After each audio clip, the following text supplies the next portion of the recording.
All rise. Feuille vous levez.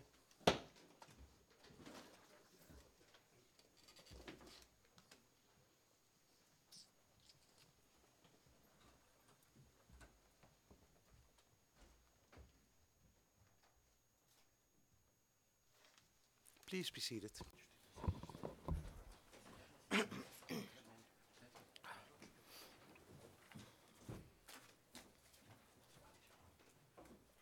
You may proceed, Mr. Ivetic. Thank you, Honors. I neglected to Président, Maître Ivetic, vous pouvez poursuivre. Maître Ivetic, merci, Monsieur le Président. J'ai oublié de mentionner la page du compte-rendu, ce que je viens de lire par rapport au général Nicolas. Il s'agit de la page du compte-rendu 10654 dans notre compte-rendu. Et on attire mon attention sur le fait que dans le compte-rendu provisoire, page 7, ligne 13, j'ai dit le bâtiment de la PTT et j'aurais dû dire le bâtiment de la RTV lorsque j'ai fait référence aux commentaires de M. Weber l'autre jour. Maintenant, je vais continuer. Par rapport à ce témoignage de Nikolai, nous pouvons voir que le colonel Karimans a reçu des ordres de ses supérieurs des Nations Unies pour négocier sur ce que les Nations Unies voulaient qu'il soit négocié, à savoir de la coopération avec le VRS pour faire sortir les musulmans, les civils des musulmans de Bosnie de Srebrenica. Et s'il y a un ordre criminel concernant le déplacement des gens de Srebrenica, cet ordre ne porte pas la signature de M. Mladic, mais le tampon des Nations Unies. La diapositive suivante, c'est la séquence vidéo concernant Srebrenica, la séquence de l'accusation P1147, où on voit la première réunion entre le colonel Karimans et le général Mladic. Il dit, je cite ensuite, j'ai demandé une équipe des autorités civiles et de l'UNHCR pour nous donner des autocars et d'autres moyens. La seule chose que je puisse faire est de voir quel est le nombre de personnes et pour le faire, donc pour les compter. Et ensuite, nous avons besoin des autocars pour les transporter. Mais je veux également demander des autocars à mes autorités militaires, mais je ne sais vraiment pas ce que ces autorités peuvent me donner. Je ne sais toujours pas cela. Nous nous occupons du fait de voir quelles sont les personnes qui veulent partir et dans quelle direction. Et pour le faire, il nous faut du temps. Et je ne sais pas ce qui est possible de faire à ce sujet, mais je suppose que c'est quelque chose par rapport à quoi M. Mandic est en mesure de nous dire quelque chose. Je ne sais pas dans quelle direction ces gens veulent partir. Et ensuite, nous pouvons préparer un plan pour l'évacuation, pour savoir quelles sont les personnes qui doivent partir en premier, parce qu'ils sont âgés, malades, etc.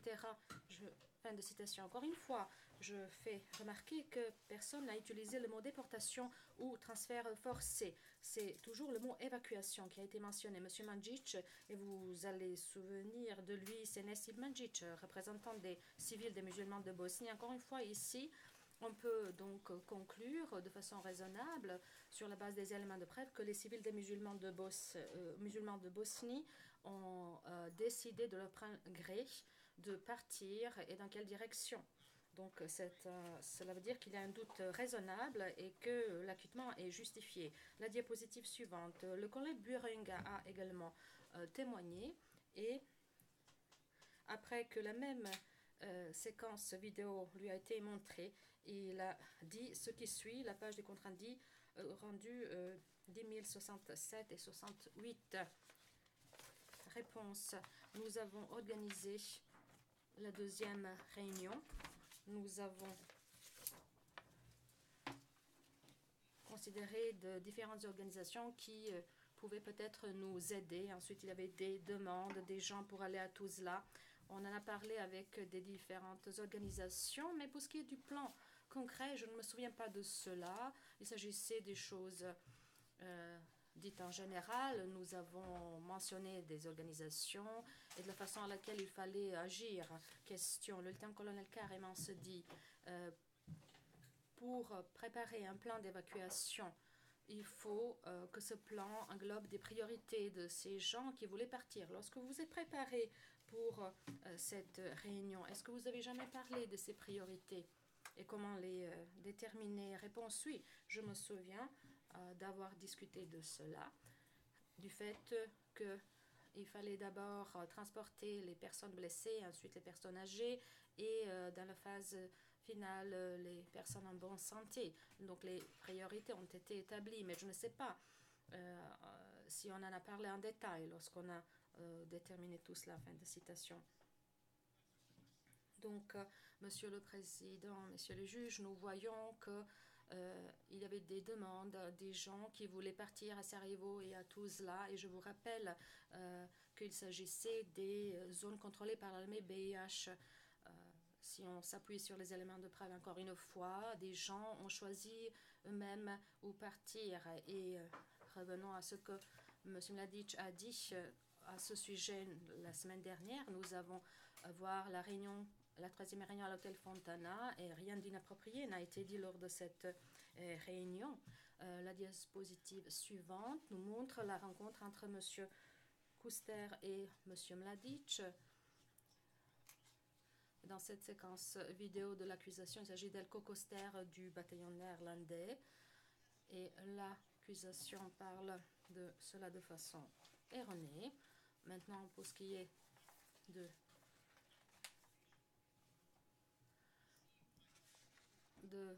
cette vidéo, vous allez vous rappeler le fait que M. Koster a traduit de façon erronée à Potocari les mots prononcés par M. Mladic, qui aurait dit que tout le monde va faire monter à bord des autocars. Et pour ce qui est de la traduction révisée de cette séquence, il a dit, je cite, « Nous allons faire monter à bord des autocars toutes les personnes qui veulent partir ». Fin de citation. Cet incident nous amène à la réflexion suivante. Et en fait, à plusieurs réflexions. Les membres du bataillon néerlandais sur le terrain, en s'appuyant sur cette traduction incorrecte, ne peuvent pas donc suffisamment fiables pour présenter correctement les mots du général Mladic. Donc, on ne peut pas exclure la possibilité que ce même interprète a interprété de façon erronée les d'autres mots du général Mladic qui n'ont pas été enregistrés dans cette vidéo. Nous n'avons pas donc la possibilité de vérifier cela maintenant, mais les membres des bataillons néerlandais, comme par exemple Lander Van Duyn, en ont témoigné. Il y a une autre chose qui par rapport à cette traduction erronée. Il s'agit de la conversation interceptée P1236 citée par l'accusation, mais il n'y a pas d'enregistrement où Mladic a dit ce qui aurait été enregistré, ce qui donc éveille d'autres soupçons. Mais dans cette conversation interceptée, dans la transcription, il a dit que ceux qui veulent être évacués seront évacués, ainsi que d'autres qui ne veulent pas être évacués. Mais étant donné que cela a été corrigé récemment et qu'on dispose d'une nouvelle version corrigée, on se demande si il est possible d'exclure la possibilité que quelqu'un aurait altéré ou falsifié ces conversations interceptées pour que cela cadre avec l'accusation concernant le transfert forcé qui pèse sur Mladic, en s'appuyant sur les interprétations erronées ou en espérant qu'une interprétation erronée serait utilisée pour soutenir l'authenticité de cette conversation interceptée. Je ne peux pas écarter cette réflexion de mon esprit. Encore une fois, il y a un doute raisonnable là. Regardons une autre séquence de Potocari que l'accusation a omise lors de sa présentation la semaine dernière. J'espère que n'ayez pas peur, doucement, doucement. Il faut d'abord que des enfants et des femmes partent. Il y aura 3 autocars. Nous allons vous transporter vers Cladagne. De Cladagne, vous allez pouvoir passer sur le territoire contrôlé par les forces d'Alia. Ne paniquez pas. Passez des enfants et des femmes. Il ne faut pas que les enfants soient perdus. N'ayez pas peur. Personne ne vous nuira. Merci, merci. Que ta vie soit longue.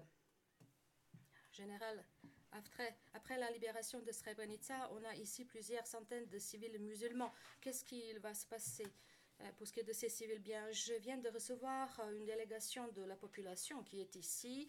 Ils m'ont demandé de permettre aux civils qui veulent partir de ce territoire de passer sur le territoire contrôlé par les musulmans et les Croates.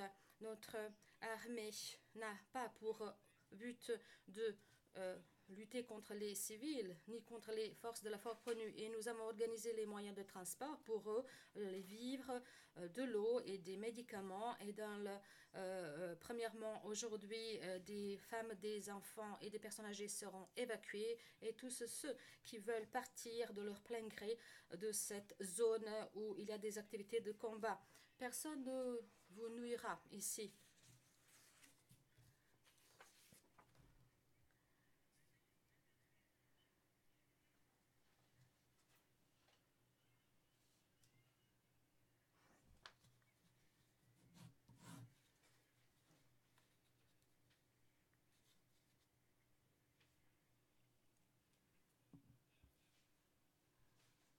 Bonjour. Quel âge as-tu? 12. Comment t'appelles-tu? S'il vous plaît, soyez patients. Tous ceux qui veulent rester peuvent rester. Tous ceux qui veulent quitter ce territoire peuvent partir. Nous avons suffisamment d'autocars et de camions et vous allez être transportés à Cladagne.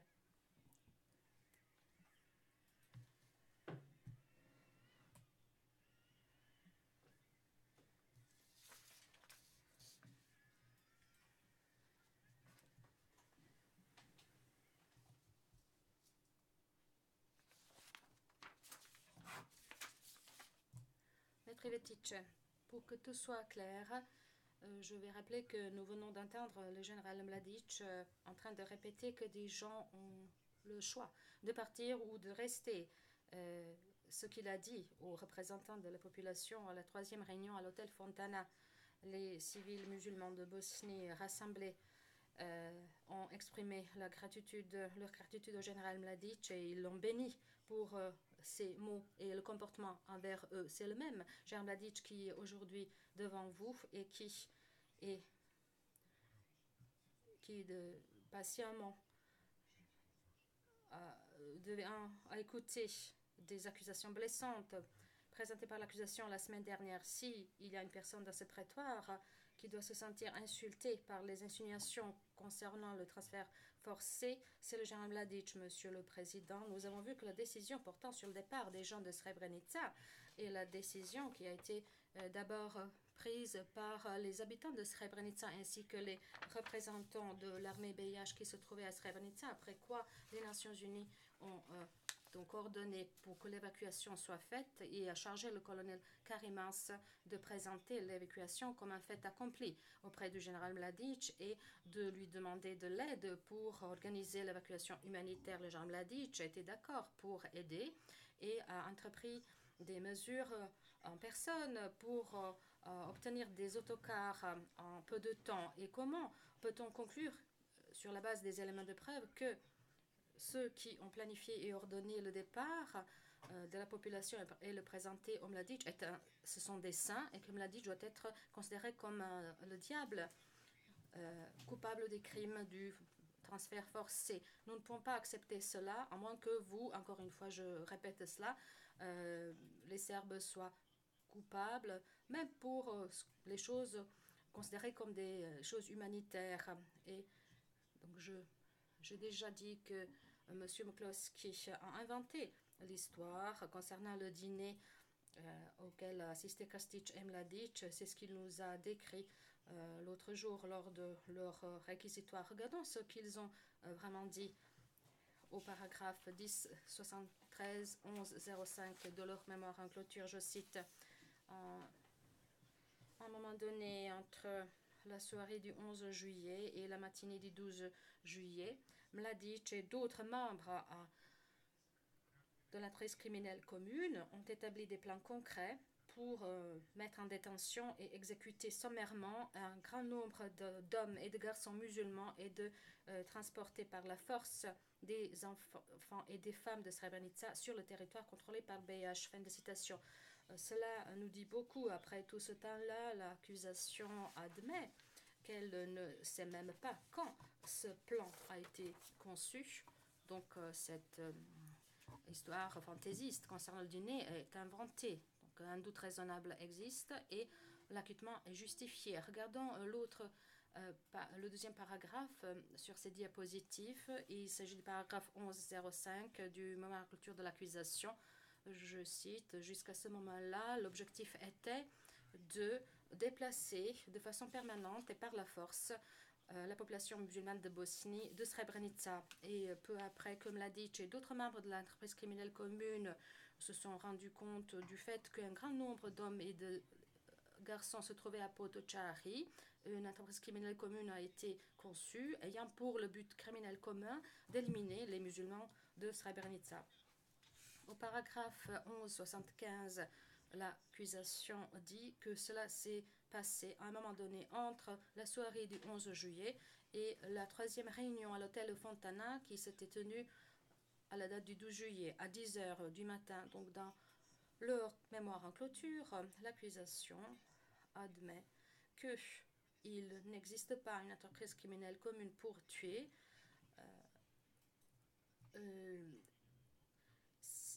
Excepté le fait si cette réunion mystérieuse ait existé, mais ils n'ont pas d'éléments de preuve pour nous dire où cela s'est passé. Supposons que la déclaration de M. Mladic devant une caméra à Srebrenica soit vraie, à savoir qu'il a dit il est venu le moment pour se venger des Turcs, ne peut pas être lié à l'existence d'une entreprise criminelle commune de commettre le génocide ou de tuer, puisque cela précède cette réunion mystérieuse qui s'était tenue entre le 11 juillet et le 12 juillet, par rapport à laquelle l'accusation a dit que c'est la date de départ de l'existence de l'entreprise criminelle commune. Il faut donc que l'acquittement soit prononcé. JCE to Nous essayons de retrouver cette réunion mystérieuse où tous devaient être présents pour discuter de l'entreprise criminelle commune, car sans celle-ci, la thèse de l'accusation s'effondre. Le paragraphe 1175 du mémoire de l'accusation indique, je cite,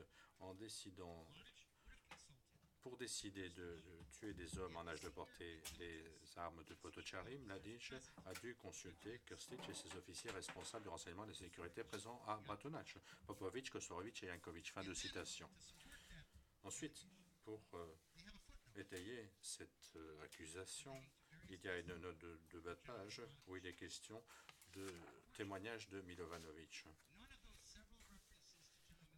Malheureusement, aucune de ces références à ce témoignage ne dit quelque chose sur ce qui est cité dans la mémoire de l'accusation. Donc, l'accusation invente sa thèse lorsqu'elle n'a pas la preuve. Plusieurs preuves relatives à la réunion de l'hôtel Fontana le soir du 11 juillet 1995 soutiennent la conclusion raisonnable qu'aucun projet n'a été discuté ou abordé. Pour commencer, il faut relever que même le témoin intérieur phare de l'accusation, Momir Nikolic, ne parvient pas à affirmer quoi que ce soit au sujet affirmer que quoi que ce soit de criminel ait été abordé lors de cette réunion. Nikolic n'était pas présent, mais il a vu l'accusé, le général Krstić, les commandants de groupe de chaque brigade qui ont participé à l'opération de Srebrenica, Pandorevic, Blagojevic, Trebic, Andrić. Selon Momir Nikolic, cette réunion a eu lieu vers 17-18 heures lorsqu'il faisait encore jour, avant la réunion à l'hôtel Fontana le même jour. Et cela se trouve dans le document dès 1228. Après, il a appris de la bouche de Blagojevic ce qu'il a dit lors de la réunion, à savoir que l'opération de Srebrenica a été analysée, qu'il y avait eu un conflit entre Blagojevic et Krstić, car il n'était pas d'accord sur la participation de la brigade de Bratunac. Ensuite, il y a eu une discussion sur l'opération de GEPA et Pandorevic ne voulait pas lancer GEPA avant que l'on soit occupé de la 28e division et de la colonne. Donc à nouveau, Nikolic ne n'apporte pas la preuve que des dessins criminels étaient abordés lors de la réunion. Plusieurs témoins déclarés avoir participé à ou entendu parler d'une réunion ce soir-là, au cours de laquelle rien de criminel n'a été dit, mais plutôt ce sont les plans de GEPA qui ont été analysés. Et c'est ce que dit Nikolic également. Il s'agit du colonel Andrich D. 1033, paragraphe 19, Milenko Yevdevich, compte rendu d'audience, page 32 059 et suivante. Miodrag Dragutinovic, qui nous a dit que Pandorovitch a parlé de la réunion avec lui. Compte rendu d'audience, 32 241 jusqu'à 242. L'accusation prétend que tous ces témoins mentent et que la réunion dont elle parle a effectivement eu lieu le 12 juillet sur la seule base du P1467, l'agenda du colonel Trivitch, qui comporte une réunion du 12 juillet d'une nature similaire. Il est intéressant de relever que, tout en disant que tout le monde ment, l'accusation ne vise pas Momir Nikolic et son témoignage selon lequel rien de criminel n'a été dit lors de la réunion du soir du 11 juillet. Mais il y a un problème.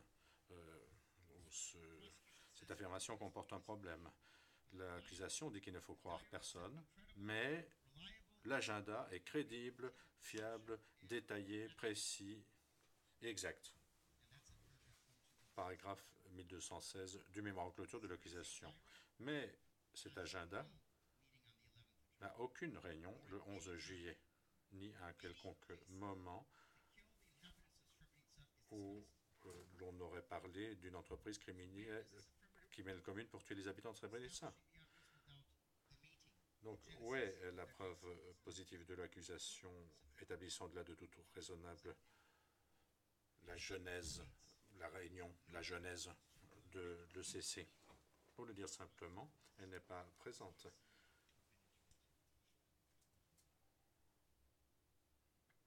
Indépendamment des dates, il n'y a aucune preuve qui relie le général Mladic à une réunion où ce crime a été discuté. Alors, après avoir déterminé que cette réunion mystérieuse a dû se produire, et l'accusation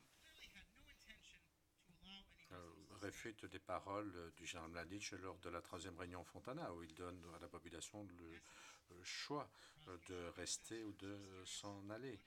Il dit que c'est un mensonge. Il n'en avait pas clairement l'intention. C'est au paragraphe 1161 de leur mémoire. En substance, l'accusation nous dit que le général ment parce qu'il a décidé lors de cette réunion mystérieuse qu'elle ne peut prouver. Et il a pris cette décision et l'accusation reconnaît qu'il y a un doute raisonnable.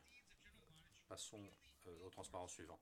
Les actes et paroles du général Mladic confirment à maintes reprises qu'il n'a aucune intention criminelle à l'égard des prisonniers de guerre musulmans de Bosnie capturés à Srebrenica avant son départ à Belgrade. Les preuves sont également claires, car elles indiquent que le général Mladic, personnellement, n'était à l'époque pas au courant des crimes dont il est accusé. Au contraire, les preuves apportées par les témoins de l'accusation et de la défense démontrent chaque fois que l'accusé a donné des ordres légitimes et appropriés pour ce qui est du traitement des membres détenus de la 20e division. De nombreux témoins de l'accusation et de la défense ont expliqué que l'accusé les a de fait traités comme des prisonniers de guerre et les a échangés avec d'autres. RM 292 a expliqué comment l'accusé a parlé aux prisonniers de guerre à Nova Kasava. Il a dit que les prisonniers ne doivent pas avoir peur qu'elles retournent chez eux et seront échangés. RM 292 a également indiqué que les détenus, les prisonniers, ont applaudi l'accusé. RM 292. Je me vous parler de RM 292.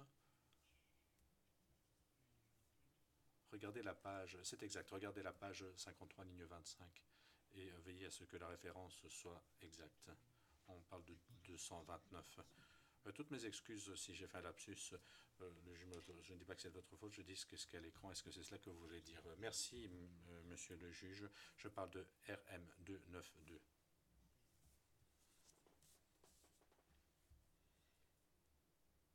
Il s'agissait de la page 12659.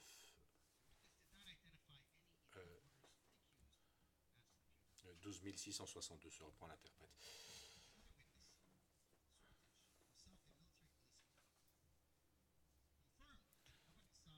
Le témoin n'a pas à identifier d'ordre illégal de l'accusé pour les prisonniers de guerre. Subotic, qui est lui-même policier militaire, a confirmé qu'au stade de Nova Kasaba, l'accusé a dit aux prisonniers de guerre qu'ils seraient échangés et ils l'ont applaudi. 32 826 à 827. Subotic a confirmé que l'accusé a dit que les prisonniers de guerre seraient transportés à Bratunac, logés, nourris et transférés aux autorités civiles pour le recueil d'informations et pour être échangés. D 926, paragraphe 29-30. Ensuite, les ordres explicites donnés par l'accusé à la police militaire présente prévoyaient la protection physique des prisonniers de guerre.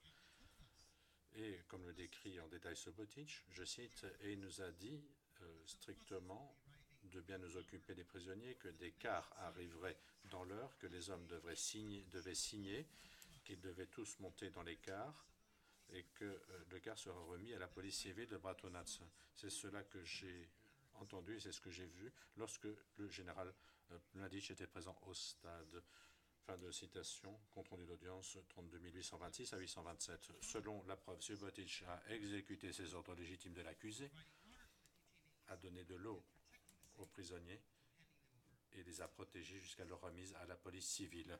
D 926, paragraphe 31. Donc nous avons des preuves d'ordres explicites de l'accusé contre la commission de meurtre ou de crime. Il existe également des preuves selon lesquelles les blessés présents sur place ont reçu un traitement médical ou ont été envoyés à l'hôpital. D 926, paragraphe 32-36. Ces actes cadrent avec les paroles de l'accusé selon lesquelles ces prisonniers de guerre devaient être traités correctement et échangés et sont incompatibles avec des projets de meurtre. RM 346 était prisonnier de guerre à Nova Kasaba et lui aussi confirme ce que Subotic et RM 292 ont dit au sujet des paroles explicites prononcées par l'accusé. Concrètement, RM 346 a déclaré que l'accusé a dit qu'ils iraient déjeuner à Bratunac et seraient tous plus tard échangés. Est-ce que vous parlez de RM 346 ou 364 demande le juge Flug. Maître Vitic, moi j'ai écrit 346 et je vois à l'écran 364. Je peux clarifier en disant que je parle de la pièce à conviction P 1118, page 9. Je pense que cela ne s'applique, je l'espère, qu'à un seul témoin. Le juge Flug, votre équipe pourra peut-être le préciser. Ivetic, oui, peut-être. RM 346. RM 253, également, se trouvait, lui aussi, à Nova Kasaba. Et il a répété qu'il a entendu l'accusé dire, je cite, « Ne vous en faites pas, vous serez échangés, rejoindrez vos familles à Tuzla. Vous allez à présent être transportés en camion à Bratunac ou Kravica, où vous passerez la nuit et recevrez à manger. » Fin de citation. Compte rendu d'audience 12 532 et P 1547, paragraphe 20. Le témoin Jovcic, le chauffeur de Borochanine, commandant du MOUP, a rappelé que l'accusé, s'est souvenu que l'accusé a parlé à des prisonniers de la 20e division à Sandici et a indiqué, je cite, que le transport des femmes et des enfants vers Kladagne et Tuzla était en cours et qu'ils seraient transportés. Il n'existe aucune preuve crédible liant la présence du général Mladic sur des sites de meurtre ou d'exécution ou prouvant les contacts avec des prisonniers de guerre, si ce n'est ce qui précède. Tout ceci démontre que les ordres explicites de l'accusé ne comportaient aucun ordre de tuer. Momir Nikolić est le seul témoin qui déclare avoir vu un geste qu'il indique comme ceci. Et Nikolić a interprété ce geste de l'accusé comme signifiant que tous devraient être tués. Mais la nature absurde de son témoignage et sa crédibilité contestable sont analysés en détail dans notre mémoire. Une grande partie des moyens de preuve de l'accusation relatifs aux ordres donnés par l'accusé aux personnes de la VRS pour ce qui est des meurtres de Srebrenica proviennent d'une manière ou d'une autre du témoignage suspect et discrédité de Nikolić. Donc on peut conclure raisonnablement que Nikolić colportait des propos inexacts. Nous ne pouvons pas assez souligner que malgré son témoignage défendant ses intérêts, il a déclaré qu'il n'avait jamais reçu un ordre direct de qui que ce soit, en ce compris de Mladić, de commettre les meurtres à Srebrenica qu'il a commis, dès 1228, page 3. Donc Nikolić admet ou reconnaît avoir participé au meurtre, mais n'a jamais reçu d'ordre dans ce sens. L'affirmation sur laquelle un geste de la main tel que celui-ci doit être interprété comme un ordre de tuer n'est même pas une affirmation faite par Momir Nikolić, mais ça n'empêche pas l'accusation de chercher à l'utiliser pour inventer un ordre de tuer qui n'existe pas. Une telle position est grotesque. Mladić pourrait avoir dit à Nikolić « Allez-vous-en, laissez-moi ». Il aurait pu dire « Pourquoi est-ce que tu ne m'écoutais pas ?» Il aurait pu dire « Je n'ai pas de temps pour répondre à ta question idiote ». Un doute raisonnable existe. En tout état de cause, Bruce Boursic, enquêteur du bureau du procureur, a indiqué que l'accusation ne pouvait même pas démontrer que la rencontre entre Momir Nikolić et Mladić sur le bord de la route se soit produite. Le récit des raisons qui avaient amené Nikolić là-bas change. Dans une version, c'était un ordre du colonel Blagojević.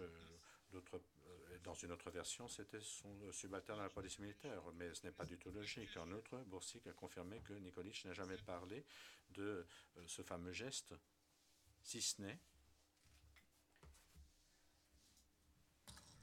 Non, je recommence. Donc, M. Boursic a confirmé que Momir Nikolić n'a jamais parlé du prétendu geste de Mladić, si ce n'est pour la première fois dans cet unique entretien que l'accusation a décidé de ne pas enregistrer et que, d'une manière générale, Momir Nikolić était vague et n'était pas coopératif. Donc, lorsque l'on examine le témoignage de Momir Nikolić, un doute raisonnable s'instille.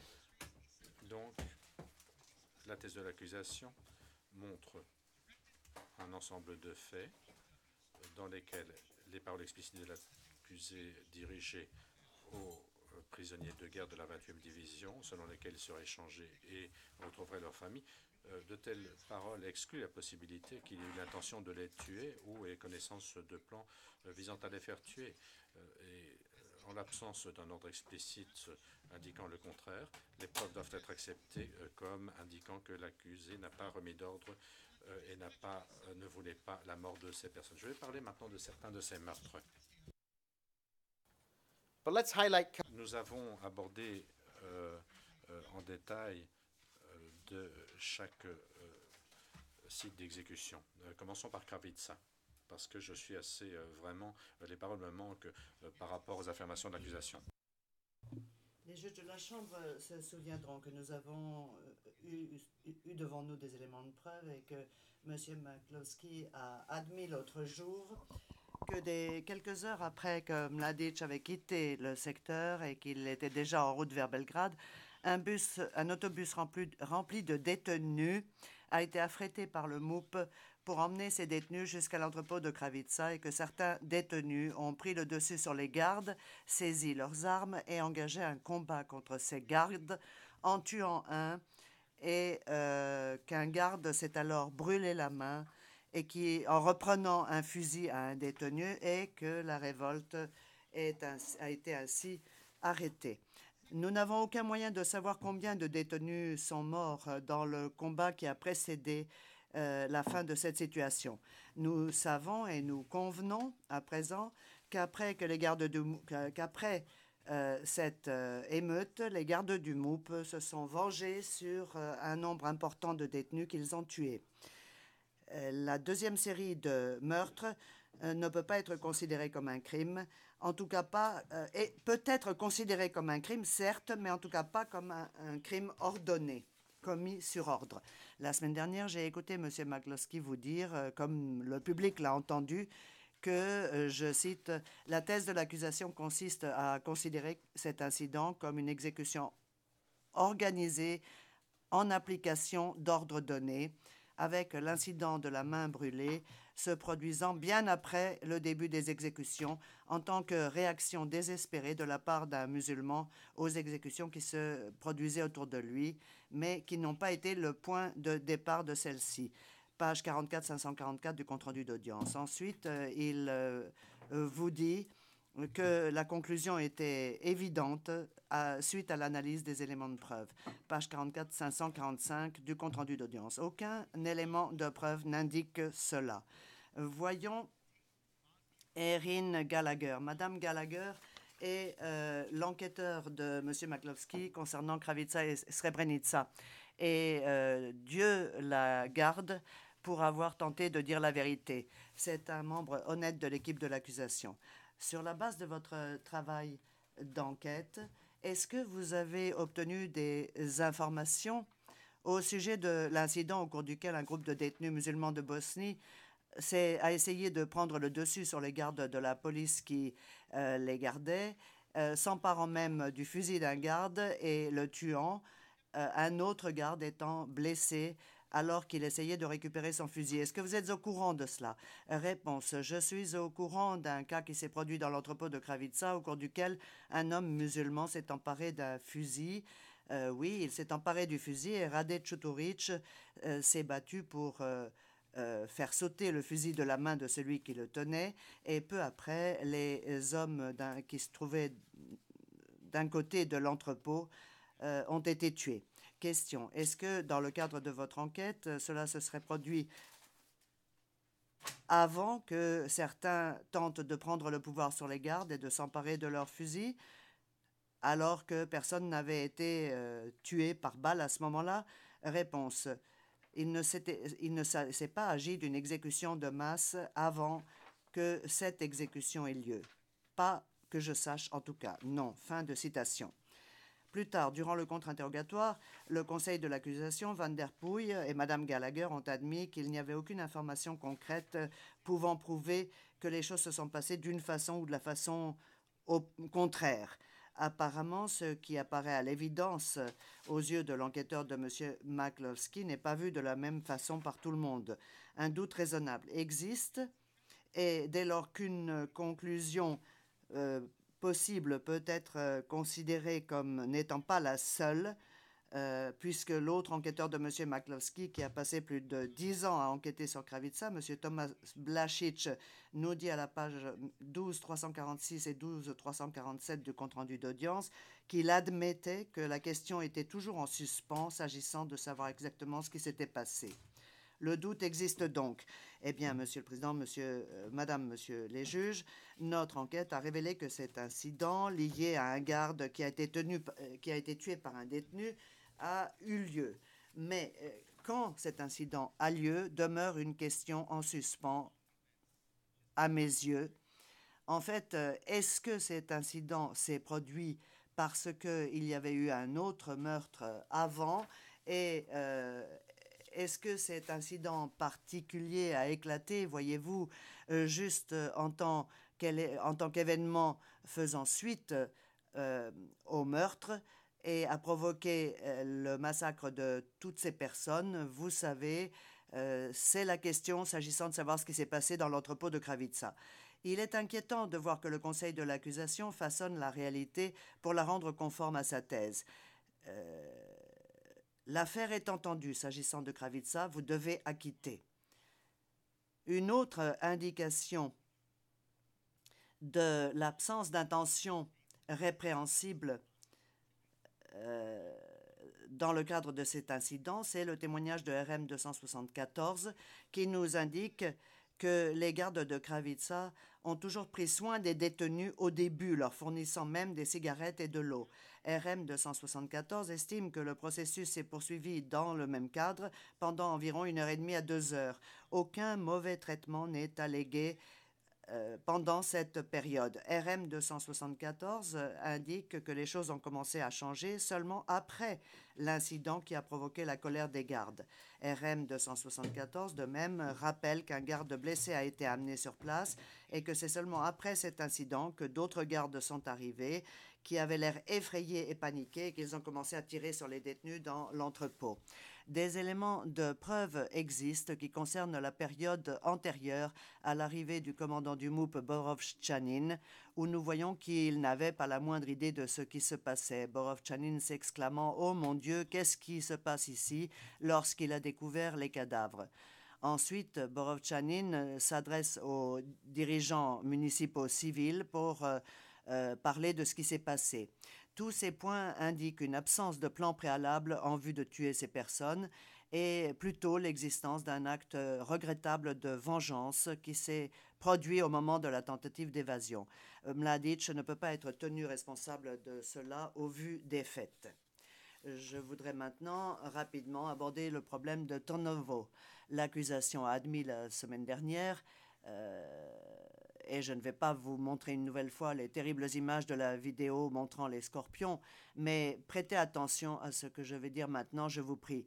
Parfois, parce que la vidéo est très claire et que les musulmans manifestement viennent de Srebrenica, nous n'avons pas établi les faits, tous les détails des crimes autant que nous aurions dû le faire.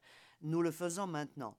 Mais ceci doit être fait si nous voulons comprendre pleinement que ceci faisait partie d'une opération meurtrière, que ceci faisait partie d'une entreprise criminelle commune en vue d'élimination. Fin de citation. Monsieur le Président, Madame, Monsieur les juges, prêtez attention au sens de ces mots. L'accusation admet qu'elle n'avait pas, au préalable, établi les faits dans un détail suffisant, contrairement à ce qu'elle aurait dû faire. L'accusation a donc failli à son devoir vis-à-vis de la charge de la preuve. L'acquittement est obligatoire. Je ne vais pas passer en revue les autres charges concernant les meurtres, mais je vous invite instamment à tenir compte de celui que nous avons analysé dans notre mémoire en clôture. Nous estimons qu'il reste des doutes sérieux et de graves ambiguïtés et même des contradictions après examen des éléments de preuve de l'accusation, qu'un doute raisonnable est donc toujours présent, n'a pas été levé et que l'acquittement s'impose. Nous vous demandons également de prendre note des éléments de preuve concernant la réaction horrifiée de M. Mladic après son retour à Belgrade, car elle démontre qu'il est certain qu'il n'a pas ordonné les meurtres de qui que ce soit. La défense a établi en pages 869 à 873 les questions liées à la période ultérieure aux faits qui affectent sa capacité à faire quoi que ce soit après les faits. À présent, j'aimerais que nous parlions de la Libye, cette période que le général Mladic a passée hors de Srebrenica lorsqu'il était à Belgrade. Tout d'abord, l'accusation s'est efforcée de souligner le témoignage général d'Obradovic et de dire que ce témoignage était indicatif du fait que Mladic exerçait toujours son commandement jusqu'à plus de 7 jours après le début de son absence.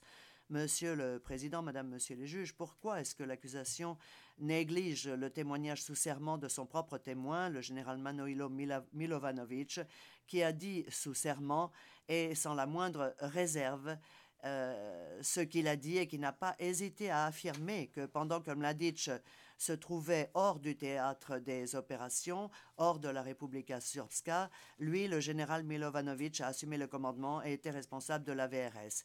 Page 11 751 et 16 950 du compte-rendu d'audience. Il est certain que cet aveu doit se voir accorder le poids qui est le sien, un poids plus important que les témoignages vagues et très généraux des autres témoins.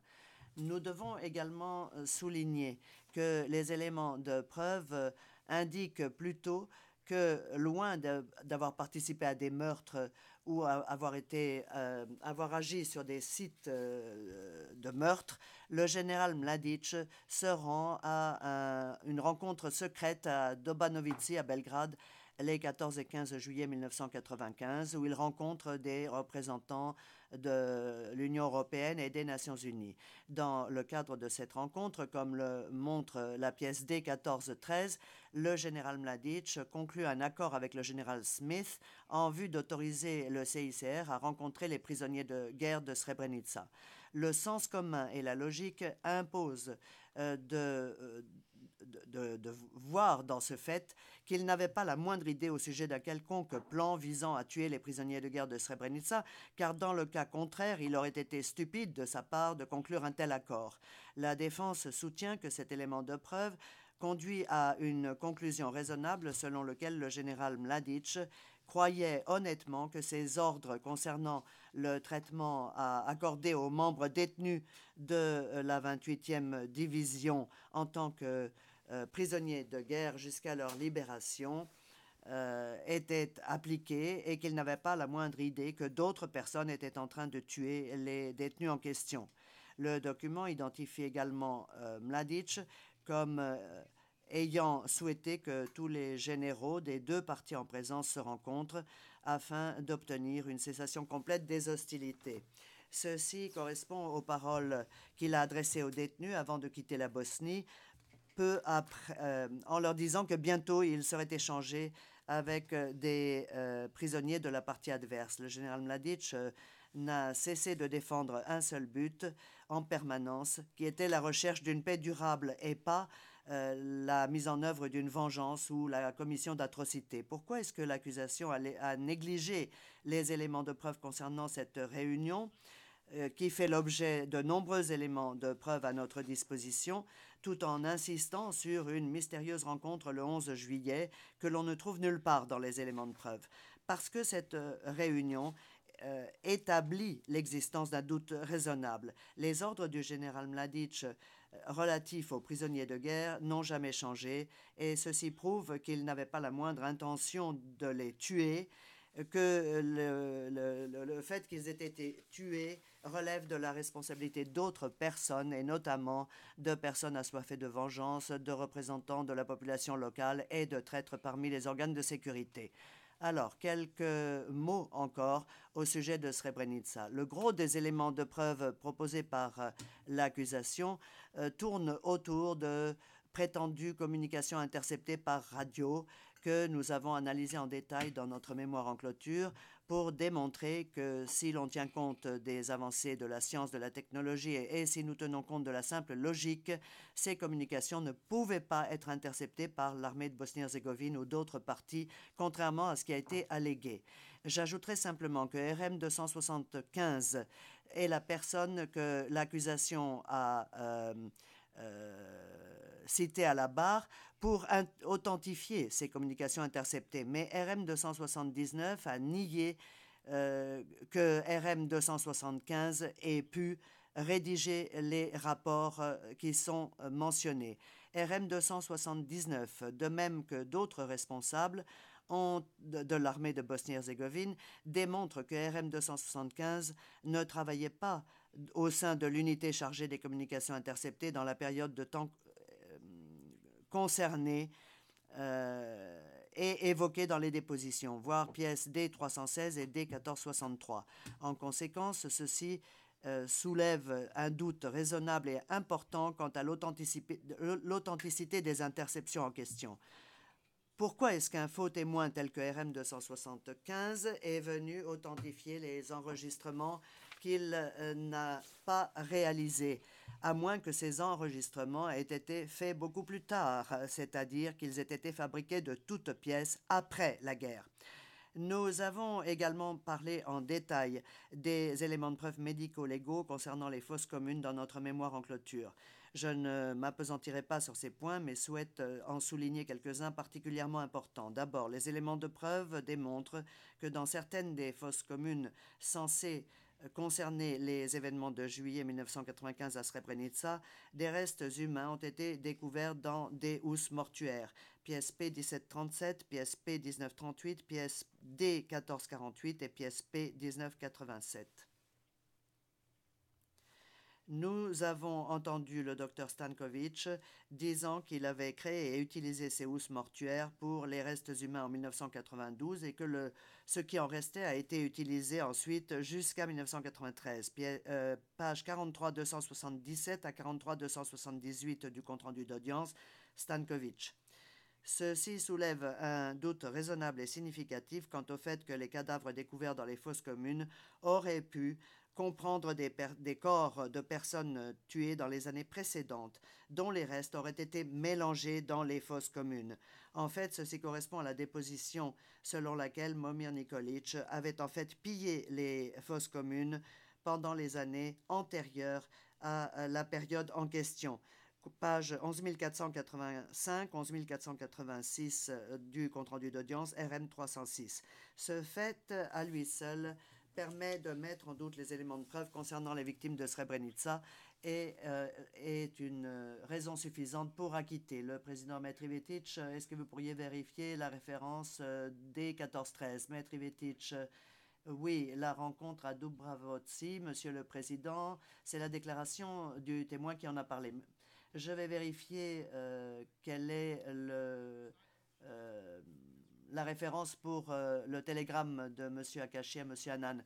Le Président, cela ne figure pas dans mon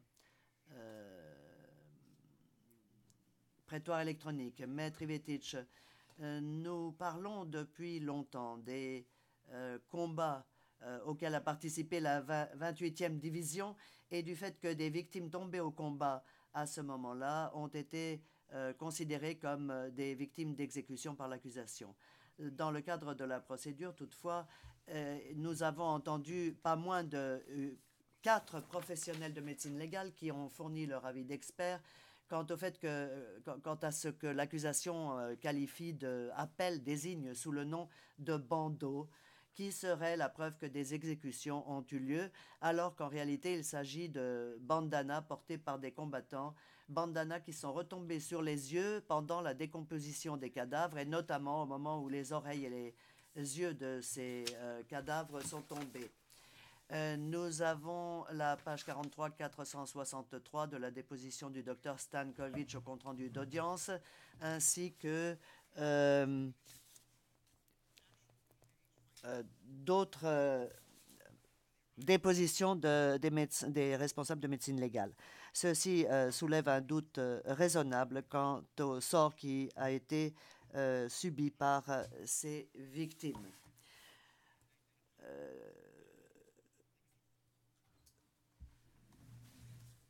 Les éléments de preuve dont nous disposons sont ceux aussi du docteur Dunjic, D1448, D1449, Dr Stankovic, page 43-463 du compte-rendu d'audience, du docteur Lawrence, page 14802-14804 du compte-rendu d'audience, et Peccerelli, page 18442 à 18443 du compte-rendu d'audience. Monsieur le Président, il a même été dit que tout cela était de notoriété publique, page 14803 du compte-rendu d'audience. L'accusation n'a pas tenu compte de cette possibilité. Elle indique que les ligatures et les bandeaux découverts dans les fosses communes de Srebrenica, même lorsqu'elles étaient détachées, avaient parfois une couleur rose ou rouge ou marron assortie de fleurs.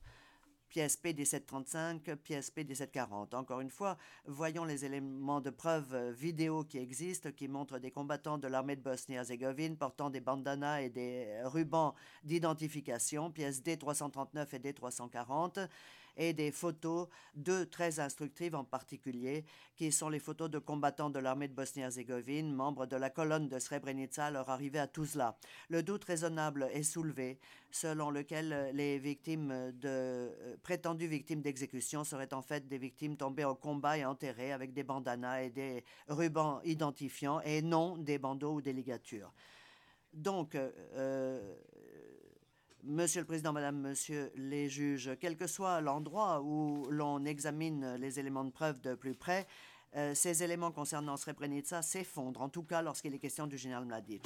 L'accusation s'appuie sur ces éléments pour remplir les vides de sa cause à l'aide d'une histoire correspondant à ce que vous seriez attendu à entendre.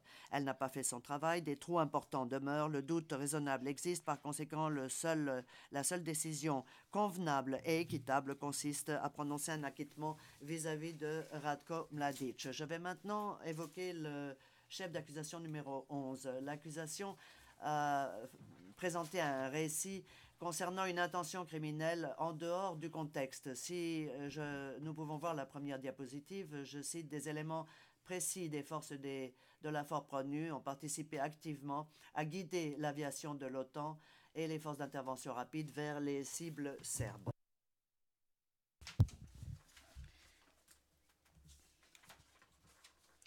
Comment le fait de reprocher le libellé de l'article commun numéro 3, c'est-à-dire des conflits armés qui n'ont pas un caractère international, comment peut-on reprocher cette situation en impliquant un conflit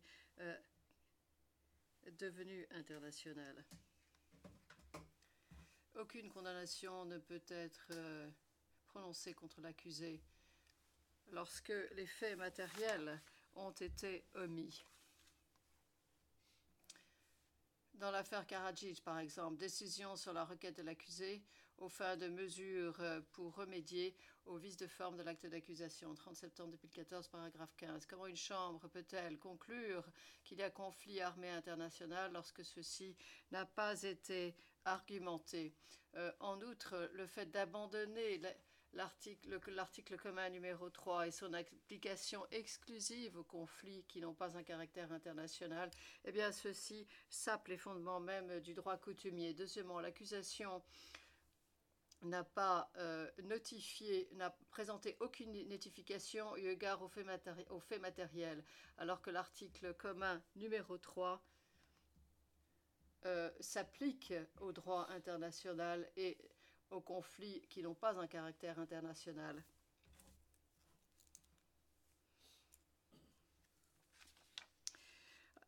L'interprète reprend. Alors que l'article commun numéro 3 peut s'appliquer aux conflits à caractère national et à un conflit armé qui n'a pas un caractère international. Décision Karadzic en appel. Décision de la Chambre de première instance sur des exceptions préjudicielles aux fins de rejeter la chef d'accusation numéro 11 de l'acte d'accusation. Ceci abaisse le seuil de l'exigence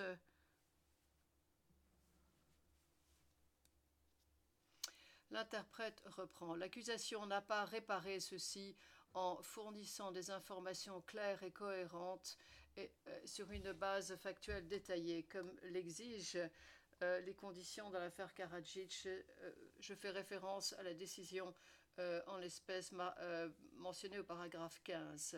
Notification de tous les éléments du droit humanitaire international. Ceux-ci sont insuffisants et portent préjudice à la défense. Troisièmement, si le caractère même du conflit n'est pas pertinent, pour ce qui est de l'article commun numéro 3, confère décision en appel dans l'affaire Karadzic, ceci signifie que ce qui a été dit par la Chambre de première instance dans sa décision et son exception préjudicielle aux fins de rejeter le chef 11 de l'acte d'accusation, 9 juillet 1991, paragraphe 25, ceci diminue de façon incorrecte la charge de la preuve qui revient à l'accusation et sape les fondements même d'un procès équitable. Cela permet à l'accusation d'avancer plus facilement dans ses accusations de crimes allégués. Par conséquent, le chef numéro 11 est vicié.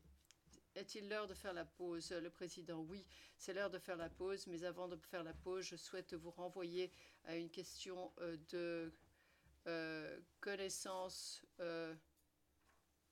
générale. Je souhaite vérifier Metrevetic. Alors, 14 803, d'après mes notes, le président 14 803, je vais vérifier.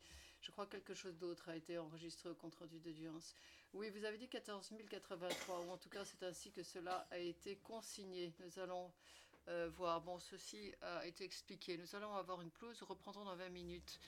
Nous reprendrons à 13h35. Est-ce que vous êtes dans les temps, Maître Vetic? Parce que sinon, il va falloir prendre les mesures nécessaires. Maître Vetic, écoutez, j'ai rattrapé le temps, mais je suis encore un petit peu en deçà, je crois, de 20 à 25 minutes, le président. Donc, vous avez rattrapé, parce qu'hier, je crois que vous avez perdu 15 à 20 minutes. Nous allons demander au greffier de se renseigner et voir s'il est possible de vous accorder 20 minutes supplémentaires. Et nous poursuivrons alors jusqu'à 14h35. Nous allons avoir une pause maintenant pour ne pas perdre trop de temps. Et nous reprendrons à 14h, nous reprendrons à 13h35.